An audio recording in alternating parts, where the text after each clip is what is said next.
All right. Good evening, ladies and gentlemen. Welcome to another edition. Well, this is going to be kind of a weird and unique edition because our host decided to have a week in wrestling. Well, this ought to be interesting because all of our opinions are probably going to differ, and that's going to be just fine and dandy. But who the hell cares?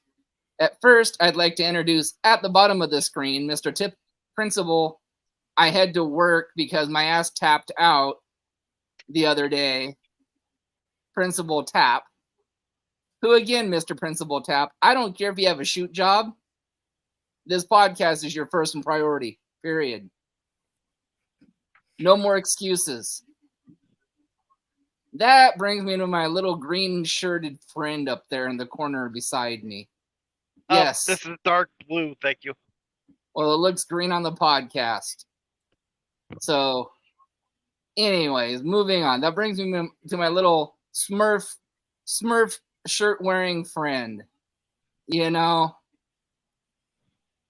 And I'm sure this is going to come up in the podcast sometime today. But, you know, he's the OJ loving, Orange Cassidy loving, ex-champion loving, Orange Cassidy fan.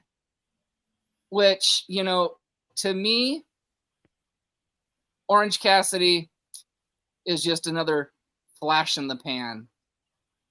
He's trying to compare Orange Cassidy, ladies and gentlemen, to Stone Cold Steve Austin. Two different scenarios, two different things. I think Orange Cassidy, however, I think he is a good wrestler. And half of those 31 title defenses he should have lost. But he's got a booker and EVPs that back him. But we can get into that a little bit later too, because you know what? I'm going to come in without a filter today. I don't give a shit. So, Crippled Messiah, how the hell are you? Don't even answer that, because I don't care how you are. I'm going to talk anyway. I don't even want to hear how the hell you are. Oh, and what's that smile there, Mr. Tap? You couldn't even show up to a damn podcast yesterday. Or, that's right, on a holiday either.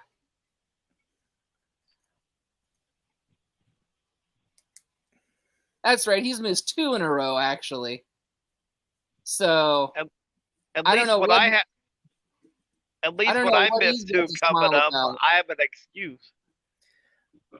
Yeah, because your executive producer won't let you come loopy-assed on the podcast because you just had surgery.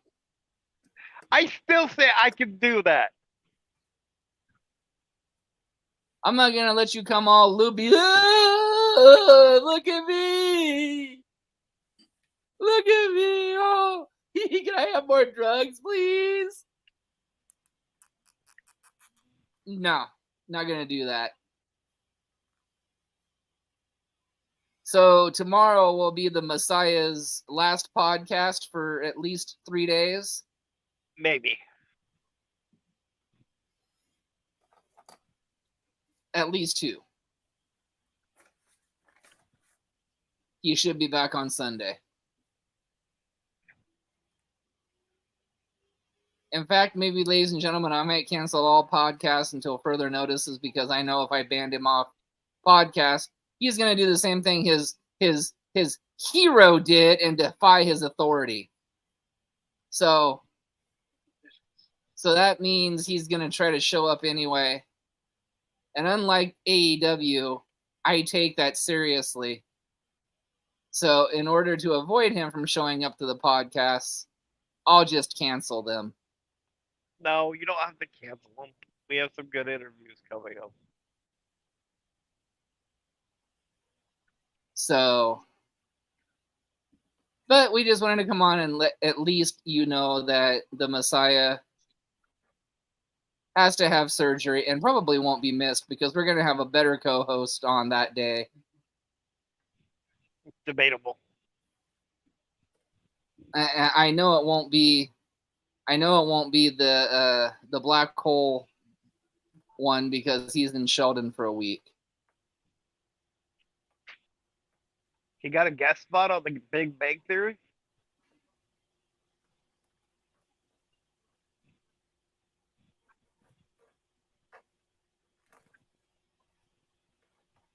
Moving on. It's the big gay theory, thank you, not the Big Bang Theory. It's the big gay theory. Which proves my point. That's why Mikey's there. No, he's actually in Shelton, Washington, helping his roommate's aunt.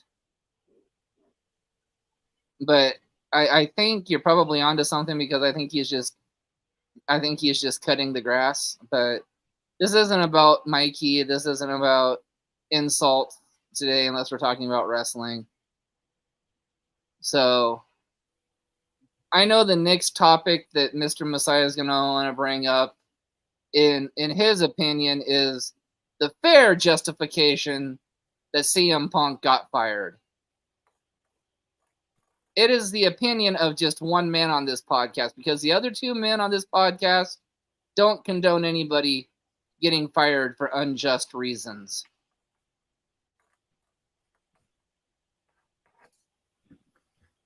That's right, unjust reasons. They had no cause to fire CM Punk and then still make fun and poke fun at said man even throughout this weekend. And fans in Chicago, thank God you revolted and didn't show up in record numbers for that pay-per-view that he got unjustly fired for. You know, how dare AEW do that? And it might not be Mr. Tony Khan, but you know what? I don't give a shit. It's your EVPs that are running your show. That's right. Little Nick and Little Matt think they're the best tag team in the world. Think they're the best brother tag team in the world. Not by a long shot. You can't run a company scared of the best star around that brings money to the table. Bad move on AEW's part, even worse move on the Elite's part. I can't blame Kenny Omega because he might have had a no vote in this. But the other three EVPs, shame on you. Shame on you because you can't hold your biases. Well, but of course, the crippled Messiah is going to give us a different spin on this. But his spin don't count because he's with the people like the Young Bucks of this world who think that CM Punk is cancer in the wrestling world.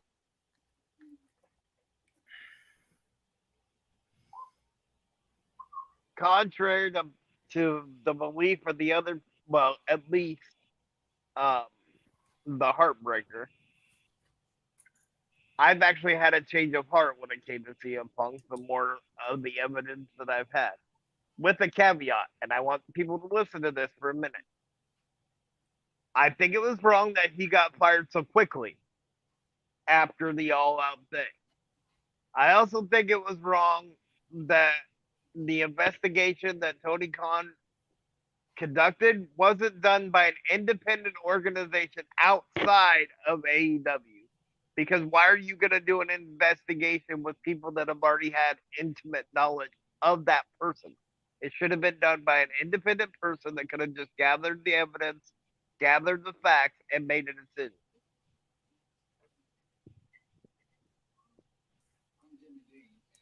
Here's the caveat, though. I'm holding off judgment on CM Punk because there's a rumor going around, and I want to specify rumor, that he's heading back to WWE.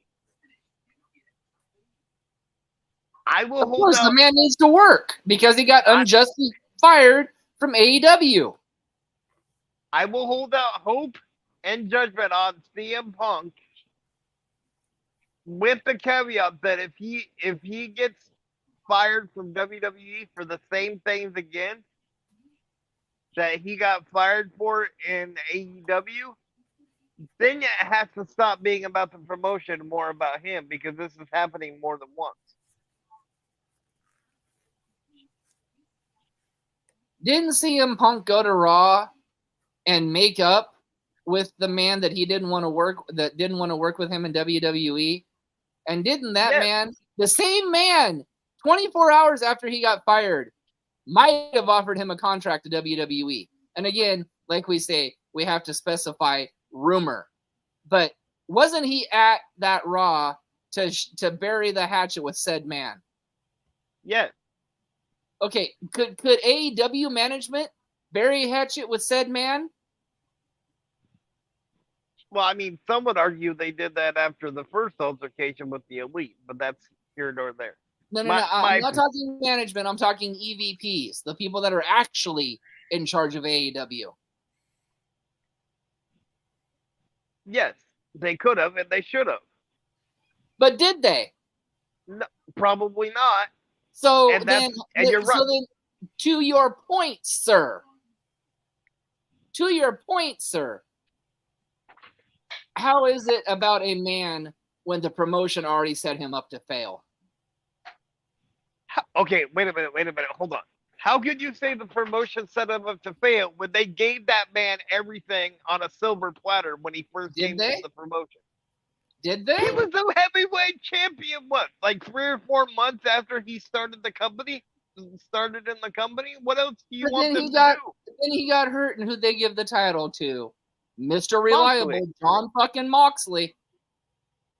And why are you crying about that? You're a John Moxley fan.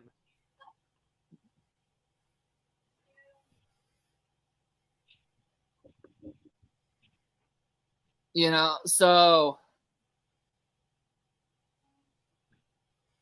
as far as that's concerned,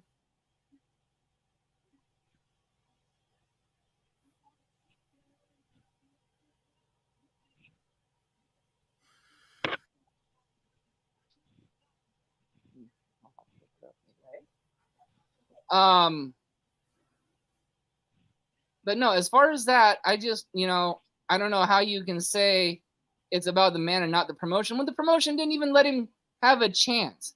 I mean, come on. The same people that he was in an altercation with the first time that it was said to have buried the hatchet were the same people that fired him? I just agreed with you on that point.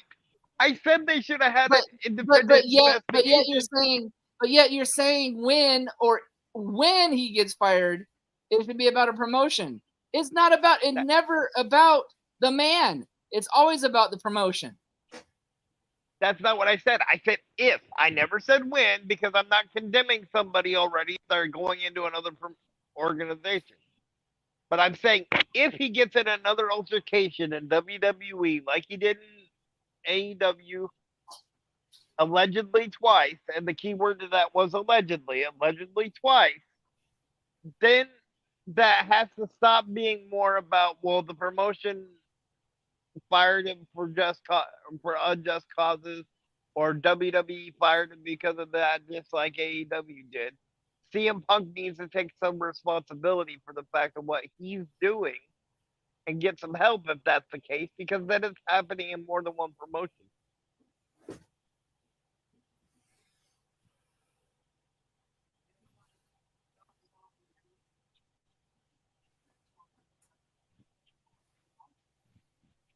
Principal Tab, your thoughts?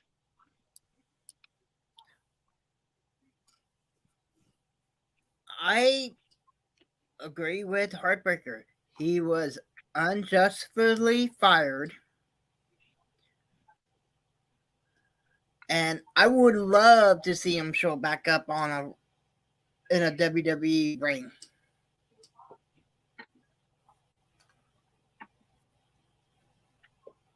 And I'm going to put it even further than this.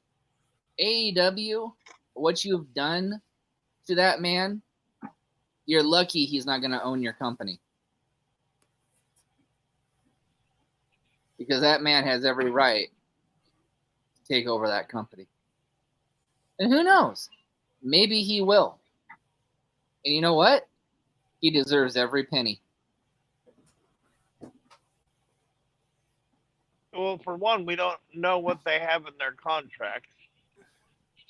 In all fairness, He was unjustly fired. What do you mean you don't know what he has in his contract? He can go after whatever the hell he wants. Unjustly fired, pain and suffering, compensation for mental anguish.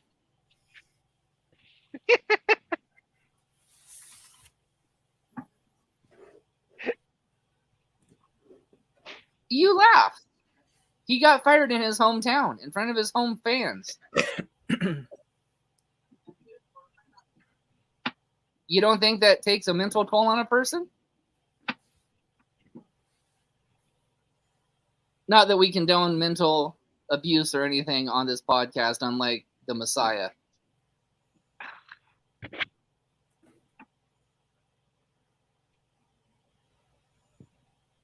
I wasn't gonna go here, so I was trying to agree. So I'm.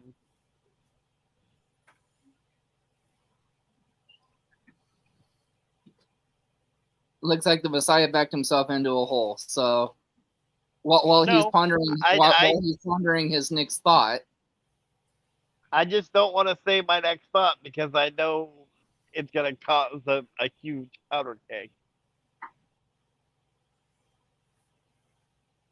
you don't think it's mental anguish to be fired in front of your hometown. You don't think that Not CM when Punk. you bring it on yourself. How do you bring it on himself? Because if he would have acted like a professional and talked to Jack Perry by themselves instead of in the gorilla position about a spot that he had a problem with and acted like a professional backstage, this wouldn't even happen.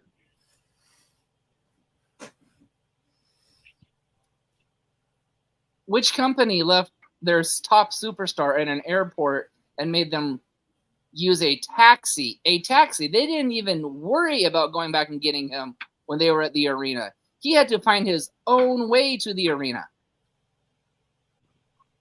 Yes. Did your and precious that part, did your precious orange juice have to find his own way to an arena? no. And AEW was wrong in that.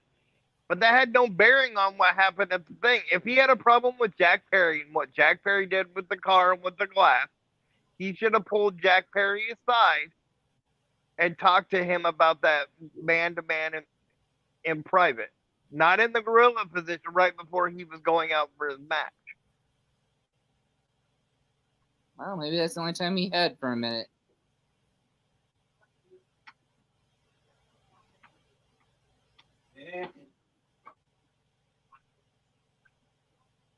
But he did not do anything to deserve to get fired, and this podcast does not condone that laugh or that snide remark saying that he deserved to get fired in front of his hometown and cause himself mental anguish.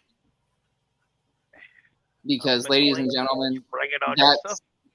That's not what we do on this podcast. We're supposed to be unbiased journalists. You haven't even looked at the other side of it. This whole time with CM Punk, you've been saying, "Oh, CM Punk's been the wrong there one." We go. Look at the bias. Look at the bias. Look at the bias. This whole time, you and Principal Charlie Brown down there, that looks like he's a reject from the Peanuts, has been saying that CM Punk's in the wrong when you're not even seeing the other side from AEW.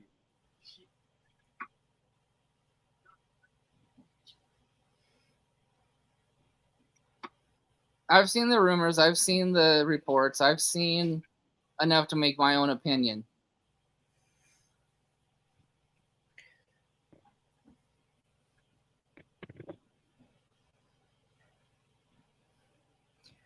And nobody deserves to be fired publicly, even if it's not a wrestler, even if it's not on, if it's in front of anybody. A person does not deserve to be treated and terminated the way that he was. So answer me this then. What did Tony Khan do differently firing CM Punk And by sending out the letter and saying that he's been terminated, outside of the investigation, which I've already admitted was an issue, they should have had an independent investigation. What problem did Tony Khan say by sending out a letter saying that he was terminating CM Punk than what WWE does when they wish them well in their future endeavors? That's just it. We wish you well in your future endeavors. They don't fire you publicly. Big difference.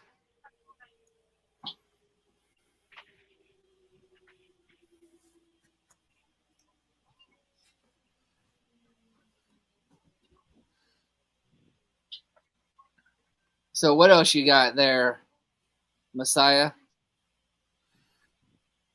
Man, as far as that goes, nothing. Because again, there's better ways that CM Punk could have handled it. There's better ways that AEW could have handled it. But I see both sides. I see the justification for firing him, and that's why I said that I'm hoping when he goes to WWE, if the rumors are true, and again we specify rumors, that he has another successful career in WWE like he had before. But if he doesn't and he gets into another altercation and you have the same situation that you had in AEW, then you would have to put some of the blame on CM Punk instead of the promotion.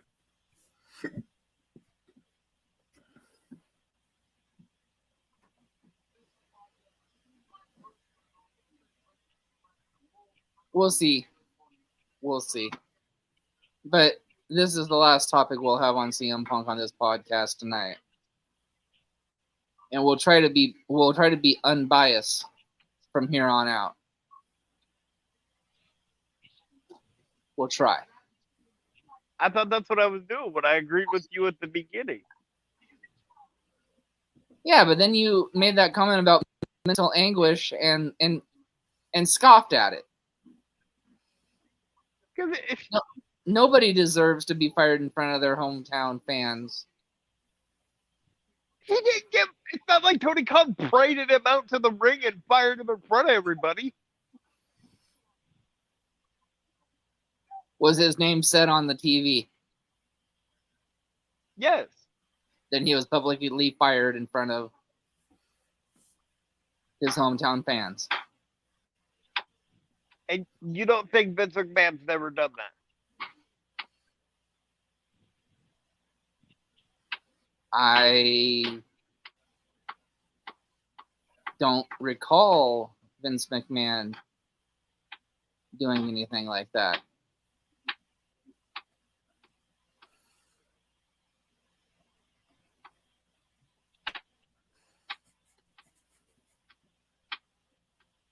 But, you know, that's neither for here nor there now because the topic was Mr. CM. Well, we're not even going to bring that up.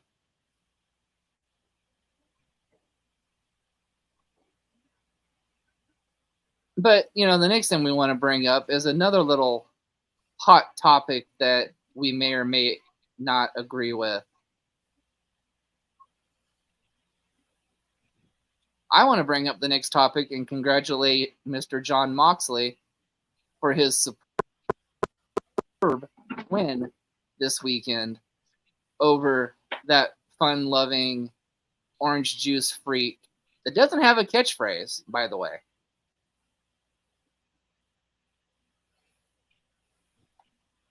Orange Cassidy.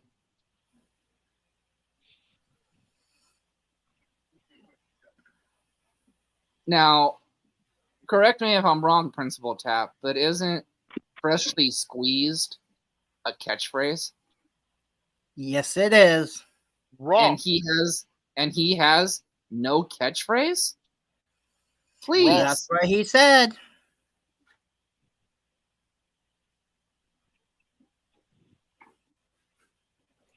Please. Really? I mean, come on, Mr. Cassidy. Come on, seriously, man. You have no catchphrase. Like I'm an attorney in a courtroom on this podcast today. But, you know, because I'm a fair man, we'll let the Messiah talk. First of all, you're wrong again. I'm never wrong. Because Orange Cassidy or Freshly Squeezed isn't part of his catchphrase because he has none. It's part of his name. It's not like Stone Cold Steve Austin used Stone Cold as his catchphrase. That was just part of his name.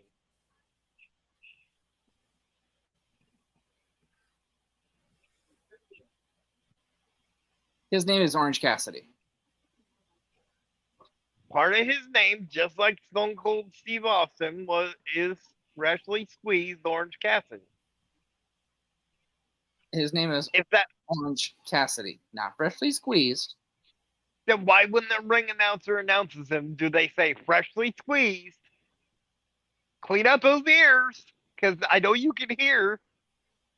So why when the ring announcer announces him, do they say Freshly Squeezed Orange Cassidy?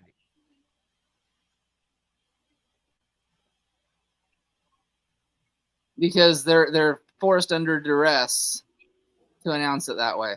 I like somebody's holding a gun to their head and telling them to announce Orange Cassidy as Freshly Squeezed Orange Cassidy because they have an orange juice sponsor or something. Well, you never know. Maybe they do. I mean, the company is based out of Florida, right? Valid point. Tap, your thoughts? Either way, his catchphrase, if you look on the Titantron, it clearly says Freshly Squeezed. Which is part of his name. It doesn't matter. Nobody has their catchphrase on the Titantron. It's not like Stone Cold Steve Austin had the word "what" on the Titantron every time he came down to the ring. Yeah, but that wasn't his first catchphrase. Again, you need to. We were out of Principal Tap. Here we go again. You need to shave that hair so it'll clear the room away from your ears so you can hear what I'm saying. So I'm going to say this nice and slow so you can understand. I did not say that his catchphrase. He needs detention time. I'm sorry, ladies and gentlemen. We have mic issues with the Crippled Messiah.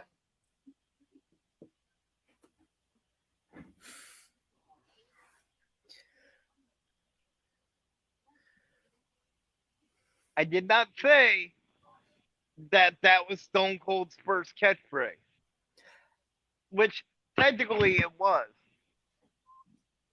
He didn't have a catchphrase in WCW, smart one. Because he always had a manager to say it for him. No, he didn't. What was it that Austin said when he won the King of the Ring?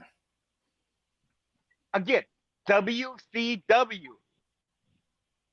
You're the one that brought up WCW, and he didn't have a catchphrase in WCW. I'm not talking about WCW.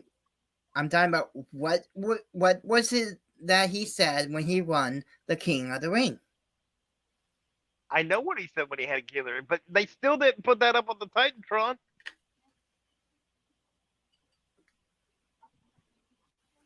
So thank you for proving my point. Well, I think you've got some backup with that Orange Cassidy catchphrase thing. Mr. Tomcat is also agreeing with the Messiah that it's not a catchphrase.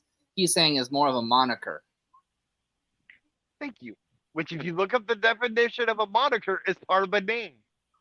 My point. All right. Who asked you, Messiah? Who asked you? I think we're gonna start asking.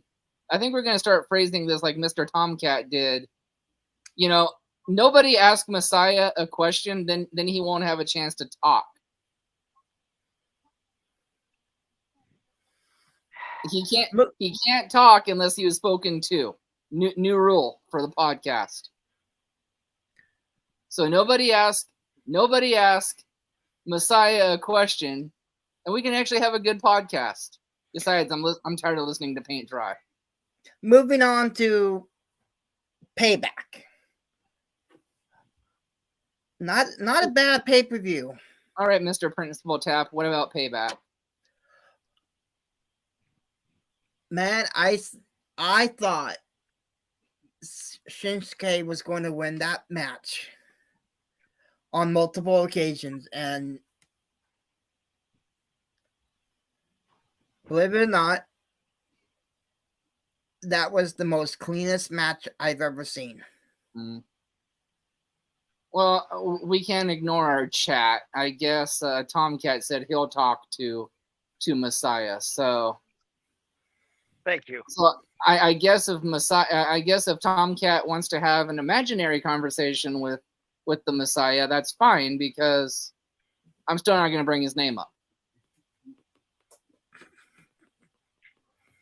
You know, I'm, Were you spoken to?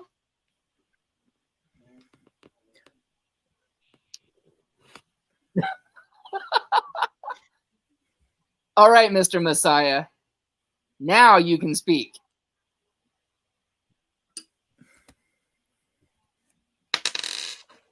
I agree that it was a good match at Payback. However, I think WWE is just delaying the inevitable.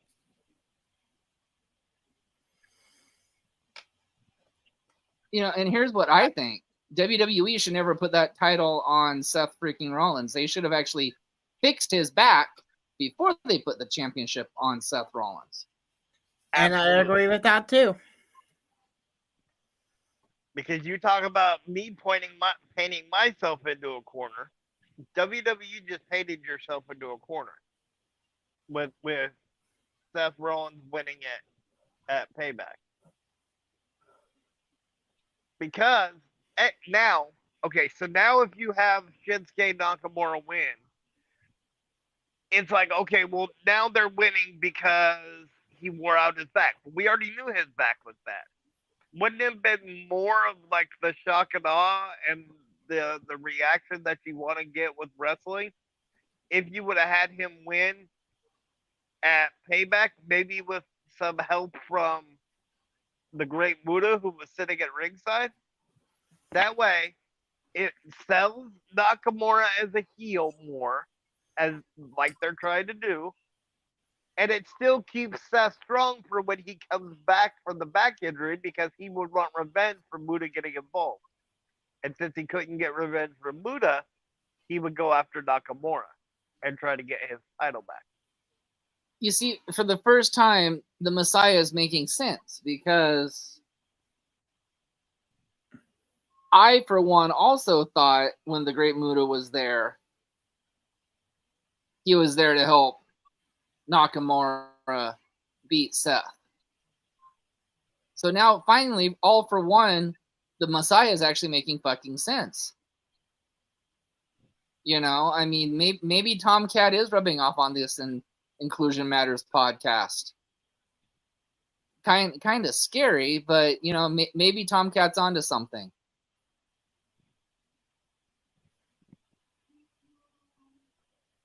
Because honestly, like I said, what do you do now? I mean, yeah, you can have him win clean, but what's that proof?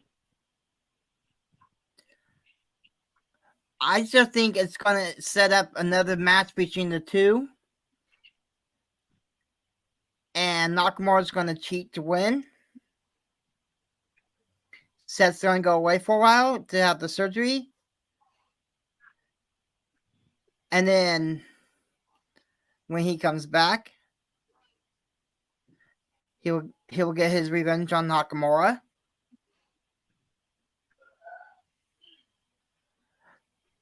But there's a dark purple cloud hanging over that whole picture that everyone's forgetting about.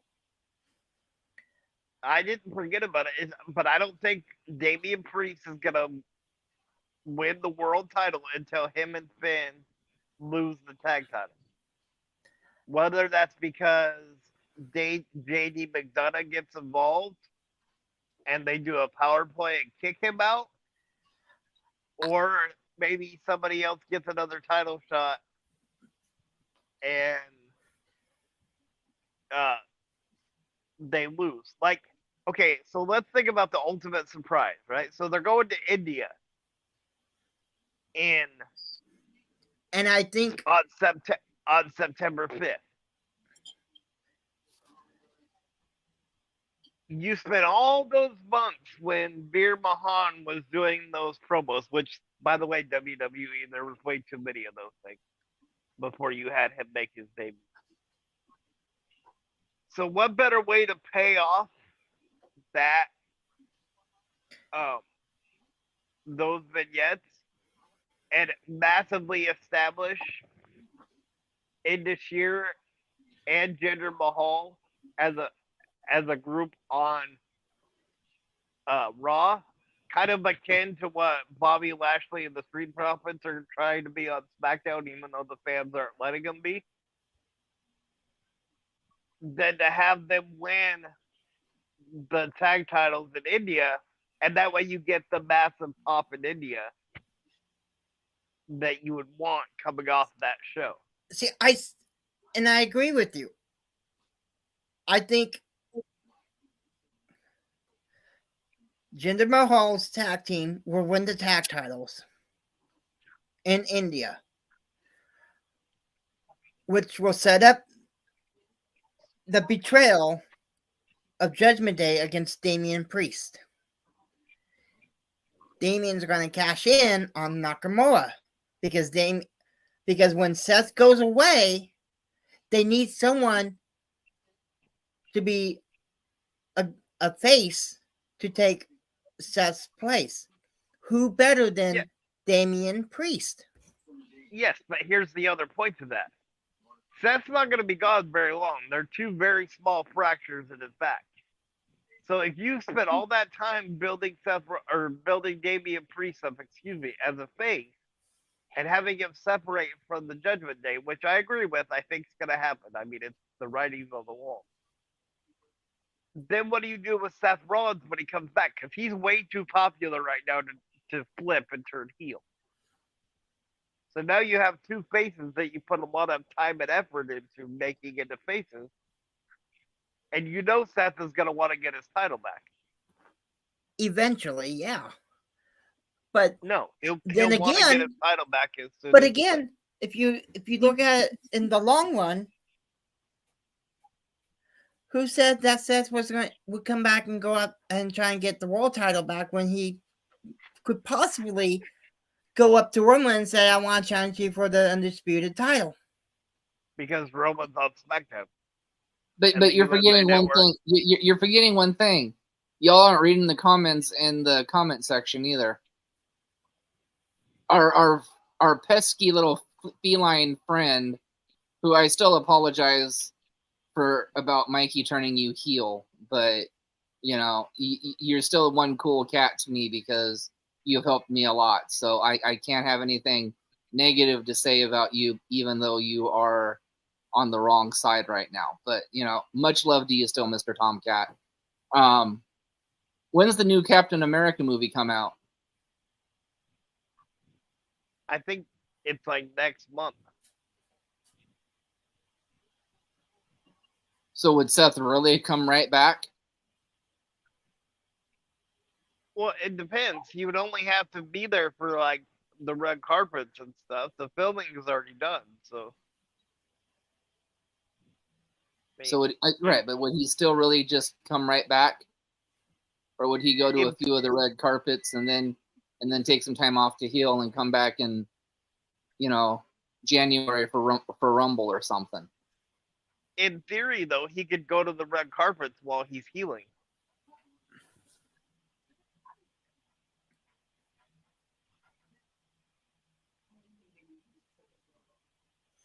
Because you know Seth Rollins is the type of guy that's just going to sit around in a bed and heal. Oh. Again, a couple of very interesting points. What if Jay beats Seth to set up a Bloodline versus Bloodline title?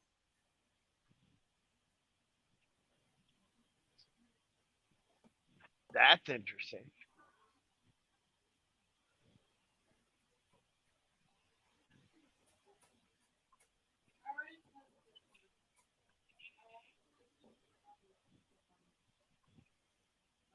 Huh.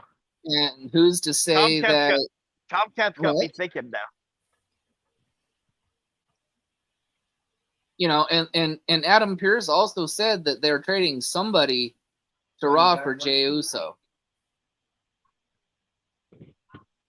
Yes, but SmackDown wouldn't trade Roman Reigns. No. But would they put maybe another strong face to help Cody on SmackDown? Oh, well, no, Cody's on Raw. So would they have another strong face to go against Roman? So you're saying maybe trade Damian Priest to SmackDown? No, I was thinking, well, that wouldn't work either because you have to trade Becky too. I was thinking Seth, but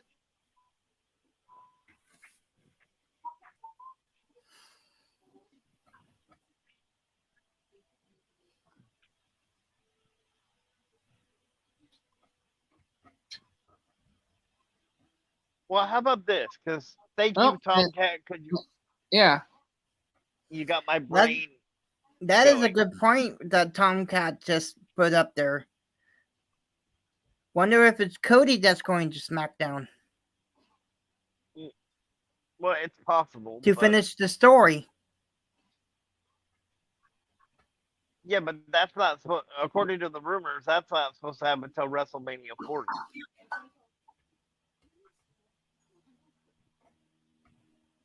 Correct, but wouldn't he have to be on SmackDown to do that? Unless he wins the Royal Rumble, then he wouldn't have to be on SmackDown. Then they're done that though. And you don't ever WWE has it. Have you done a back-to-back winner in Rumble history? Yeah, Stone Cold Steve Austin.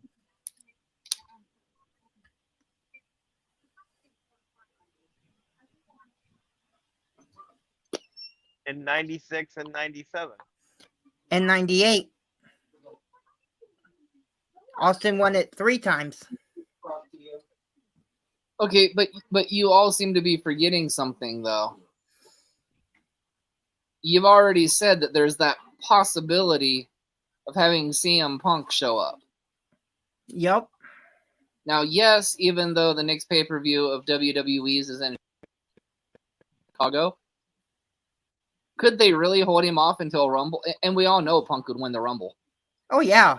But, hands down. But, and not to start another argument because we're in a good dialogue, but here's another point, though. We know that CM Punk wants to get his money from his contract from AEW, which he deserves. That legal side of that contract, because the AEW is saying that he broke the contract with cause, could last months. So if that's the case, hypothetically, then he wouldn't be ready to come back into WWE until the Royal Rumble anyway. Correct.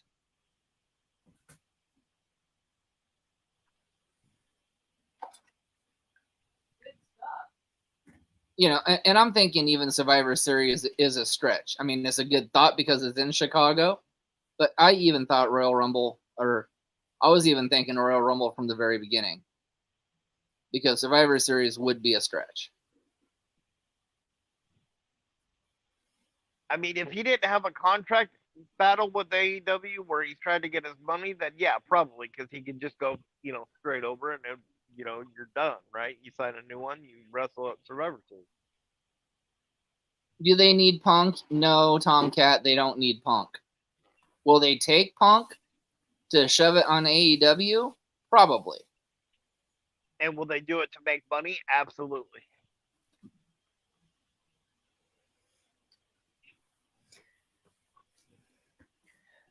But, Tomcat, what I was saying before is thank you, because you got my brain going.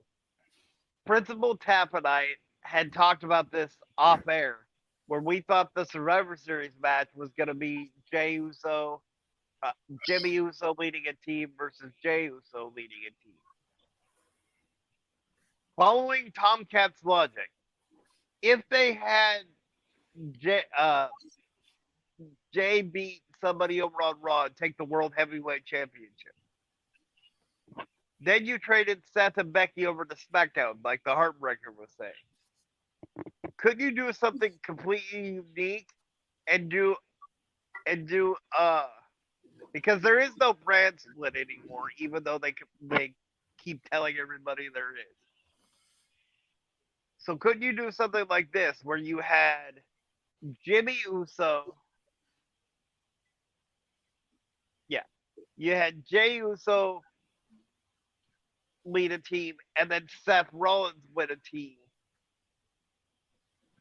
and then whoever got the pin on like that side, like say, so if it was Seth's side, whoever got the pin on SmackDown would would be the heavyweight champion.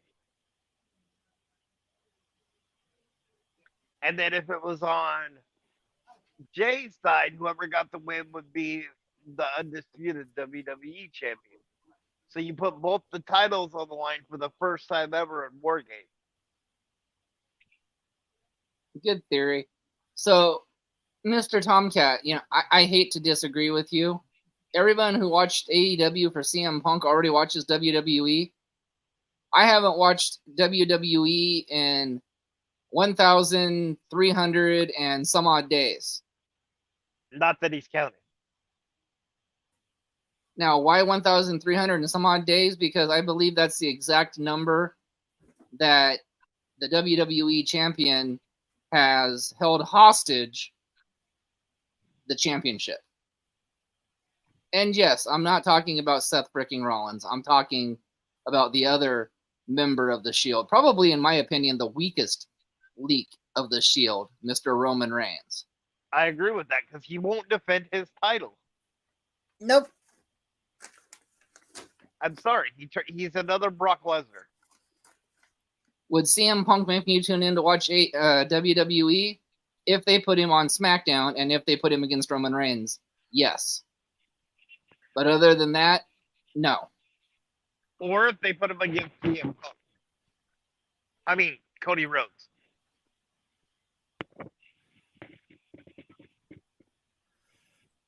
I mean, and I felt, and you can ask the crippled Messiah. I was starting to get the same way with AEW because it was starting to get stale with its international champion. Yeah, to answer your question, Tomcat, about his ego, if Triple H was still an active wrestler, then no. CM Punk and Triple H's ego wouldn't work together because we saw that before, and that's part of the reason why CM Punk left in the first place.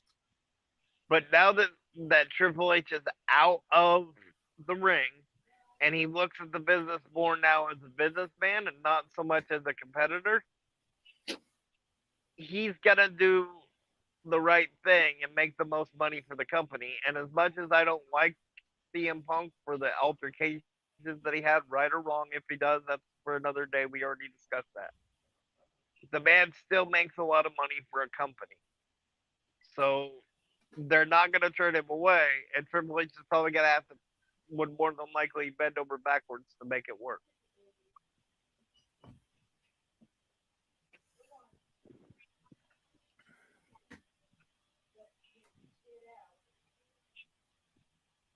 He's not talking about Triple H. He's talking about Punk. Well, no, he has to. Punk's ego would let him work with Triple H. Yeah.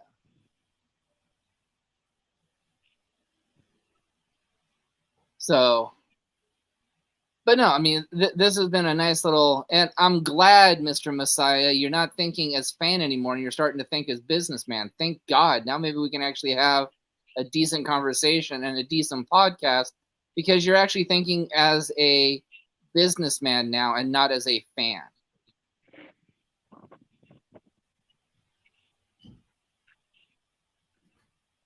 But, maybe, you called it This Week in Wrestling.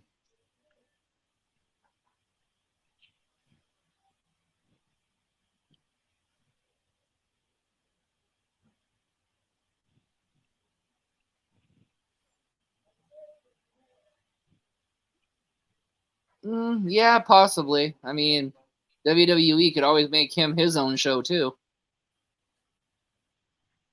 Well, There, that's my to one. me- That's my one and only. That's my one and only CM Punk job.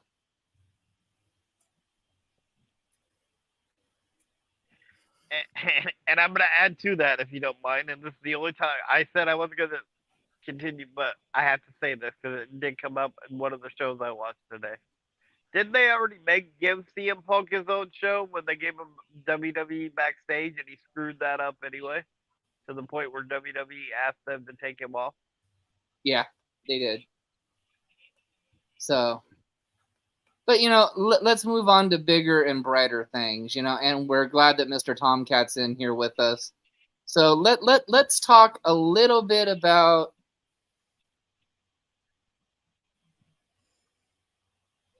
I think he was mad in AEW because,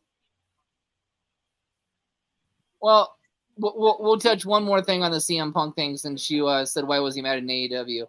I think he was more mad at the EVPs running it and not Tony Khan. I think that was Punk's big issue was Tony Khan was not running AEW. It's always been the Young Bucks, Omega, and Hangman. And I think that was when Cody was there. And I think that was I think that was a lot of Punk's frustration, and rightfully so.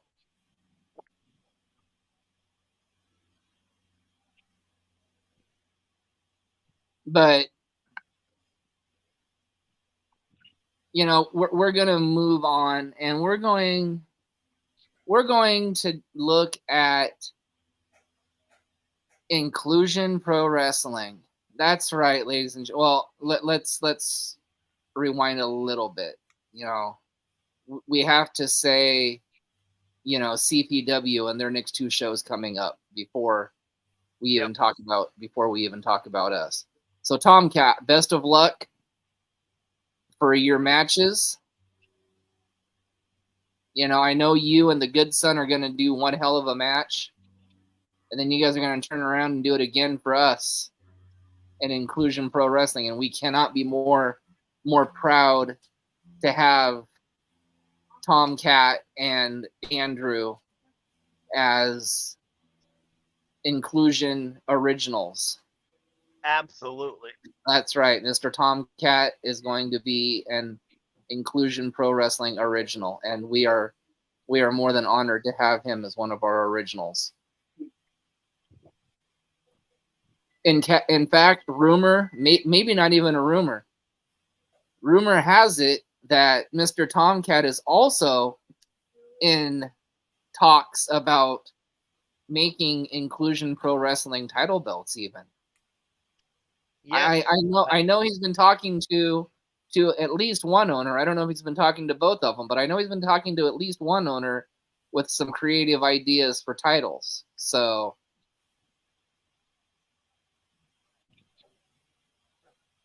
I mean, the man has many talents, and this is gonna be amazing. So but let's talk about some of the talent that's on our card.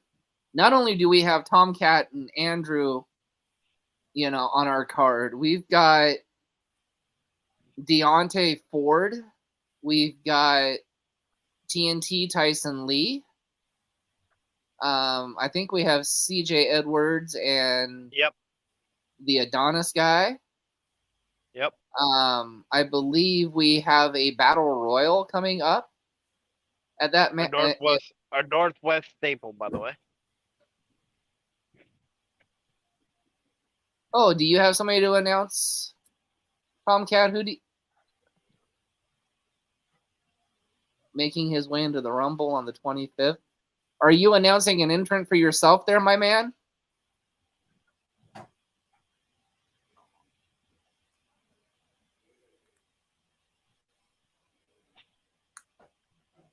But while he answers that, more people on our card, Miss Sunny Days. She is a Northwest original as well.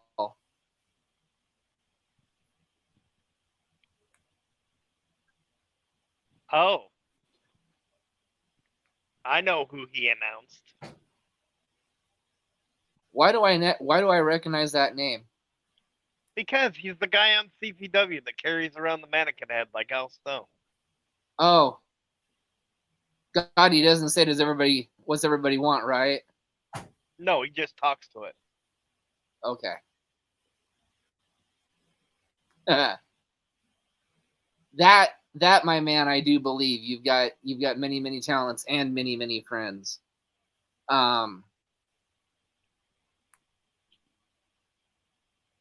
And a true locker room leader. So, again, Inclusion is lucky to have Mr. Tomcat Jones with us. Yes. And, his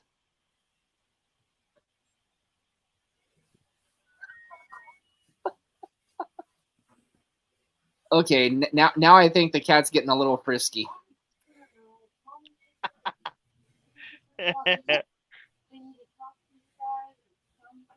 Tomcat, do me a favor. Step away from the catnip. Starting to mess with your brain, buddy.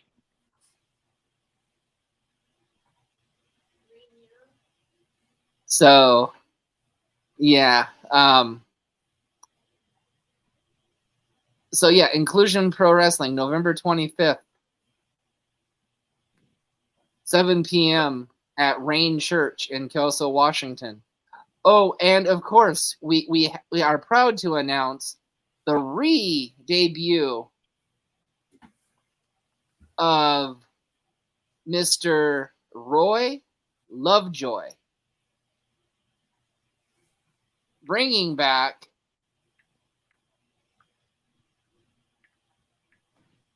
Yes, Cody, you're gonna be there too. And we can't wait to see you in Inclusion. Sorry, continue. I just wanted to acknowledge him in the chat. Oh, no, that's fine. Actually, we will actually discuss this one later because it's actually not for public airing. But yeah, you and I'll talk about that one later, Messiah. Oh, got it. There's also a rumor that there might be somebody else really big coming to our promotion for that 25th show. Again, that's in talks. We cannot announce yet because we only announce matches and people coming to our promotion that have officially given us the okay. So that's right. We will have CPW's Good Son, Bad Son, and Confused Son as part of Inclusion Pro Wrestling. And you guys can figure out who's good, bad, and confused because I already know. It's like a demented version of Goldilocks and the Three Bears. You just figure out which.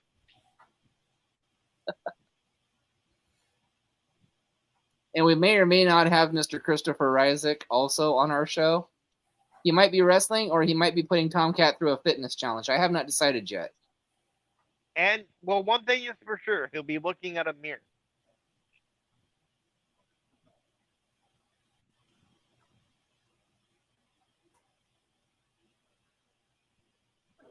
Be careful, Tomcat. That name there's copyrighted, my man.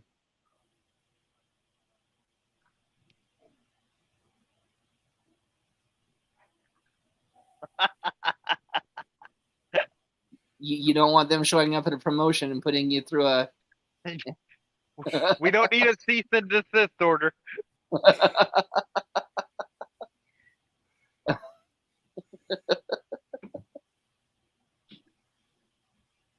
So anyway, so yeah, so moving on, Nate. You want to do anything? You want to do anything else? No, I think we had a very spirited conversation tonight. Principal Tap, you've been quiet down there. I think it was a very pleasant conversation.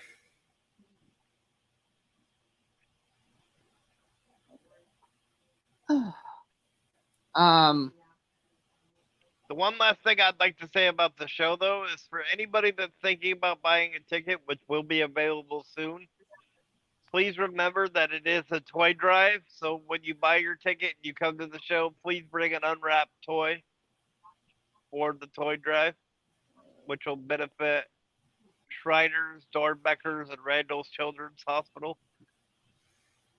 And I will try to get a list from Shriners and the other hospitals on what they need the most of and post it on the website. And then as soon as I find out, Mr. Tomcat, I will let you know so you can start promoting it on your pages for us to the guys that you see, which would be awesome. We're going to try something. I've got paper tickets coming Friday, but I'm also in the works, and this I can announce. I'm also in the works with Eventbrite to cover our ticket sales online. So you can get your Inclusion Pro Wrestling tickets Friday. $20 for general admission, $25 for ringside. We'll sell you the seat, but you're only going to need the edge. And where can they get those tickets? They can get those tickets at, well, thanks for asking, Kevin Watson's American Family Insurance in Longview, Washington.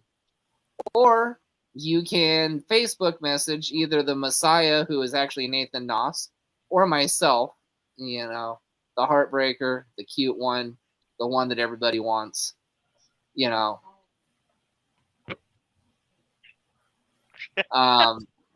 Anthony, you know, or you can Facebook me, Anthony Wagner, on Facebook, and we'll get you tickets. Once I get the Eventbrite set up, I will send you guys the links for that. We also take Venmo, PayPal, and Zella.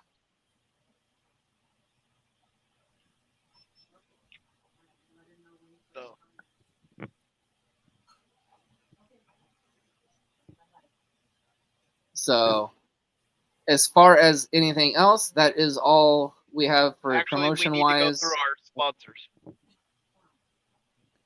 Oh.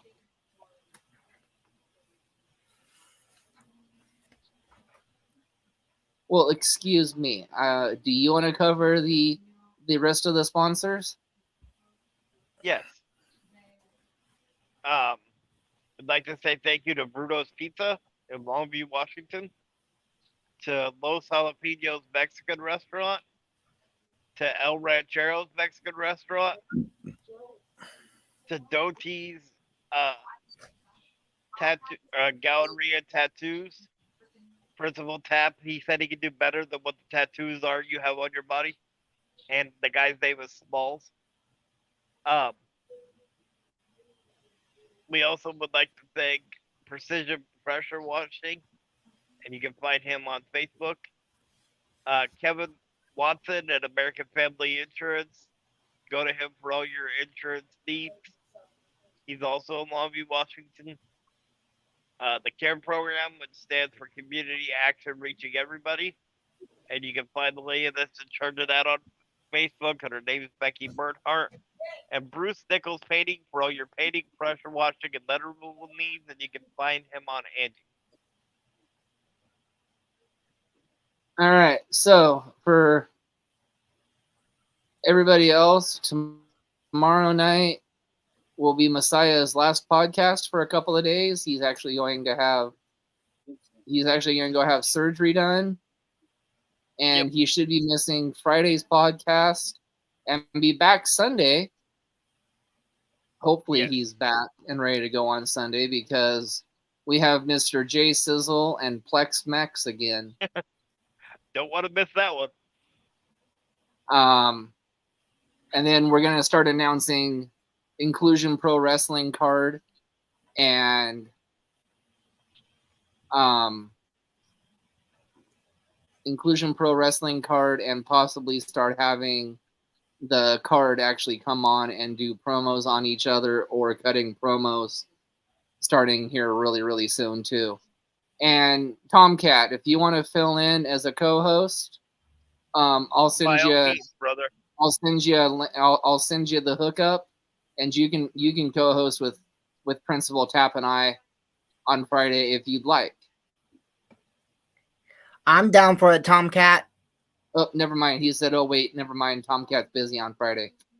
Okay, but the invitation's open. Anytime you want to come in and co-host, we'll be more than happy to have you.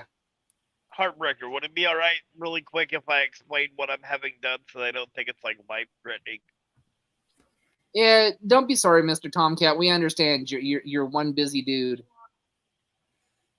But, you know, anytime Messiah or Principal Tap or even myself needs a day off, we'll let you know, my man. But if we want to listen to the paint dry one more time, I guess we can let Messiah know that you guys know what's going on. So I had what's called a baclofen pump installed 15 years ago. What a baclofen pump is baclofen's a muscle relaxer. And the pump would distribute the medicine into my spinal cord. So what they're going to do on Friday is, because they didn't put any medicine in it over the 15 years because they came up with one reason or another, they're finally going to take the pump out because, quite frankly, I'm a little bit worried about what that metal's doing in there after 15 years. So it's not going to be that severe of a surgery. That's probably why it's only going to be a couple of days in the hospital, and it's nothing that I'm worried about. So. And one other thing that he probably needs to worry about, though, is Mr. Messiah. Just so you can't have any little pesky feline friends running around, unlike our good friend Mr. Tomcat, who, you know, his mama loves because she's gotten grandbabies from him. Your doctor's also going to spade and neuter you. So Maybe I need to reschedule this surgery. So please help control your host population. Please have your host spaded or neutered. And on that note, good night, everybody. We'll see you tomorrow, or see you tomorrow night. Good night.